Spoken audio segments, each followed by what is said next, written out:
Conoces la historia. Una niña de capa roja, un lobo hambriento y una abuela que espera al otro lado del bosque. Durante generaciones, Caperucita Roja ha sido un cuento moral sobre la obediencia, la prudencia y el peligro de hablar con extraños. Disney y los libros infantiles la transformaron en una historia de advertencia para los niños. No te apartes del camino. Pero en sus orígenes, Caperucita Roja no era una advertencia para los niños. Era un grito dirigido a los adultos, un reflejo de una época donde el bosque representaba algo más que árboles. Era el corazón oscuro de Europa.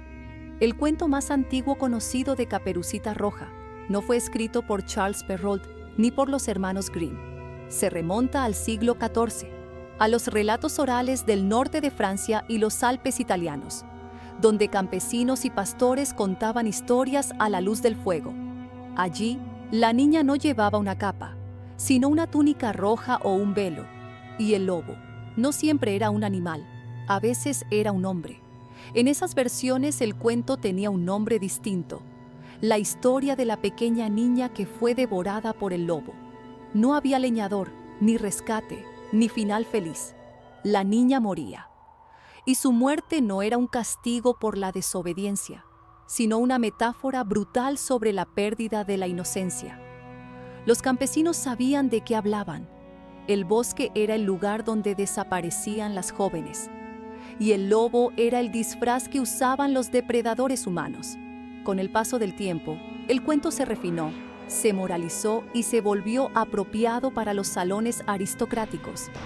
Fue entonces cuando apareció Charles Perrault, en 1697, y lo incluyó en su colección de cuentos de Mamá Ganso.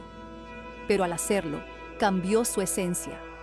El lobo se volvió una figura elegante, astuta, de voz seductora, y añadió una moraleja que selló el destino del cuento. Las jóvenes doncellas que escuchan a extraños merecen las consecuencias. Era la era de Luis XIV, el Rey Sol, un tiempo de moral aparente y vicios ocultos. Perrault, cortesano, escribió para advertir a las mujeres jóvenes de los lobos de la alta sociedad, hombres que fingían cortesía para corromperlas. Pero detrás de esa moraleja moralista había una sombra aún más antigua, la del miedo al cuerpo femenino. La capa roja no fue una elección inocente. En las versiones medievales, el color rojo representaba la menstruación, la madurez, el paso de niña a mujer. Caperucita no es una niña, es una adolescente en tránsito. El rojo de su capa simboliza la sangre del cambio, la entrada al deseo y con ella al peligro. El bosque, con su profundidad y oscuridad, no es solo un escenario, es el símbolo del mundo adulto, del caos, del sexo, de lo desconocido. Y el lobo, la figura del depredador que la acecha, no en los caminos, sino dentro del alma. En los pueblos antiguos, el lobo no era solo un animal temido, era un símbolo religioso. Los nórdicos lo consideraban una encarnación del caos. Los cristianos lo asociaron con el demonio, y en ambos casos, devorar equivalía a poseer. Así, la escena en la que el lobo se traga a Caperucita no era literal, era una alegoría de la violación, del poder y del silencio impuesto. Las primeras versiones del cuento son explícitas en sus insinuaciones. En una de ellas, recopilada en el siglo XV en Provenza, el lobo convence a la niña de desnudarse y quemar su ropa antes de acostarse con él. La escena, censurada durante siglos, fue eliminada por los Grimm y reemplazada con El rescate del cazador. El resultado, una historia domesticada, un mensaje controlado. El peligro no era ya el abuso, sino la desobediencia. La culpa pasaba de los hombres a las niñas. Cuando los hermanos Grimm publicaron su versión en 1812, Europa atravesaba un renacimiento moralista. El cristianismo, la familia y el deber eran los pilares de la educación. Ellos añadieron el final feliz. El cazador, símbolo de la autoridad masculina, entra, mata al lobo y salva a las dos mujeres, pero en realidad no las rescata, las silencia. El cuento termina sin que Caperucita diga una sola palabra. El cazador habla, el cazador actúa, el cazador impone orden. Y el mensaje queda claro: solo un hombre puede poner fin al caos. Disney heredó esa visión domesticada. Cuando adaptó el arquetipo en cortometrajes y alusiones, lo limpió de todo rastro de oscuridad. Transformó la advertencia en comedia, la sangre en color, el lobo en caricatura.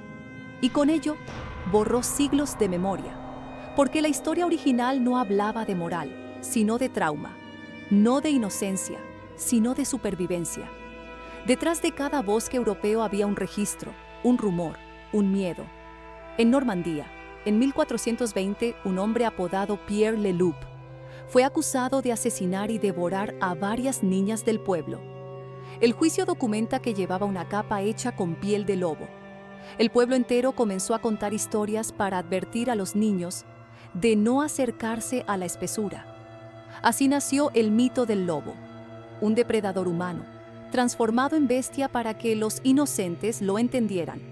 Y lo que empezó como advertencia real se transformó en cuento, en poesía, en canción. Caperucita Roja no fue escrita para asustar a los niños, sino para enseñar a las mujeres a desconfiar. Y con el paso del tiempo, el miedo cambió de forma, del bosque a la ciudad, del lobo a la mirada. Pero el peligro siguió siendo el mismo. Si esta historia te está revelando el lado más oscuro de Caperucita Roja, suscríbete y deja tu like. En el siguiente capítulo descubrirás cómo las versiones prohibidas del cuento terminaban en sangre, canibalismo y justicia poética, y por qué Disney decidió que el bosque debía quedarse en la fantasía. Las versiones censuradas de Caperucita Roja que sobrevivieron al tiempo no terminan con un beso ni con una risa. Terminan con huesos y con sangre. En los relatos orales del siglo XV y XVI, el lobo no solo devoraba a Caperucita y a su abuela, las engañaba antes. En una de las versiones francesas más antiguas, llamada la finta nonna, la falsa abuela, el lobo mata a la anciana y guarda su carne y su sangre. Cuando la niña llega, le ofrece un plato con la carne de su abuela y una copa de vino con su sangre. Ella come, ella bebe. Sin saberlo, participa en un ritual ancestral, el banquete de la muerte, donde la inocencia es devorada por la experiencia. Luego el lobo le dice: «Desnúdate y acuéstate conmigo». Ella obedece. Una a una, sus prendas se lanzan al fuego. «¿Dónde pongo mi delantal?», pregunta. «Arrójalo al fuego, no lo necesitarás más». La escena, cargada de simbolismo, fue eliminada siglos después. Pero su significado persiste. Caperucita no está siendo devorada solo físicamente, sino simbólicamente. Está siendo despojada de su inocencia, de su niñez, de su cuerpo. El fuego que consume su ropa representa la frontera invisible entre la infancia y la madurez, entre la pureza y el conocimiento. En la mayoría de estas versiones antiguas no existe un cazador. Nadie viene a rescatarla. Y sin embargo, en algunas de ellas, Caperucita no muere, se salva sola. Cuando el lobo se queda dormido después del acto, la niña lo engaña y huye, cerrando la puerta tras de sí. Es la única que sobrevive por astucia, no por rescate. Esa es la versión que la Iglesia consideró inaceptable. Una mujer que se salva a sí misma. Con la llegada de los hermanos Grimm, el siglo XIX necesitaba moral y castigo. El cuento se limpió de toda referencia sexual, de canibalismo o sangre. El lobo volvió a ser solo un animal, y la niña, una víctima pasiva. El cazador entró en escena. Mató al lobo, abrió su vientre y liberó a las mujeres. En algunas versiones alemanas, incluso llenó el cuerpo del animal con piedras antes de cocerlo, para asegurarse de que muriera cuando intentara huir. Una venganza grotesca, un cierre simbólico. El vientre del lobo, el lugar de la muerte, se transformó en matriz de renacimiento. Y así el cuento de terror se convirtió en alegoría cristiana, morir y volver a nacer. Pero esa reinterpretación borró lo más importante. El mensaje original no era religioso, era humano. La primera Caperucita Roja no enseñaba moral, sino advertencia. Era una historia que nacía del miedo real a perder a las jóvenes en los bosques, a los abusos, a la violencia. Una advertencia transmitida de madre a hija en sociedades, donde el silencio era la única protección. El cuento no decía no hables con extraños, decía el peligro está en quien se disfraza de humano. El lobo no es el otro, el lobo vive entre nosotros. Disney lo transformó en un personaje cómico, caricaturesco, inofensivo. Pero el lobo original, el que devoró a Caperucita, no tenía colmillos de mentira. Era la representación de una realidad social brutal. La vulnerabilidad de las niñas en un mundo gobernado por el miedo. Incluso el camino que recorre Caperucita tiene un doble sentido. El sendero recto, el que su madre le indica, representa la obediencia, el desvío, el deseo, la curiosidad. Y cuando ella decide salirse del camino para recoger flores, no está cometiendo un error, está eligiendo vivir. Esa elección, tan simple, tan humana, es castigada por el cuento, porque las sociedades patriarcales no perdonan la libertad femenina. Por eso la niña paga con su cuerpo, por eso la abuela muere, por eso el cazador debe intervenir para restaurar el orden.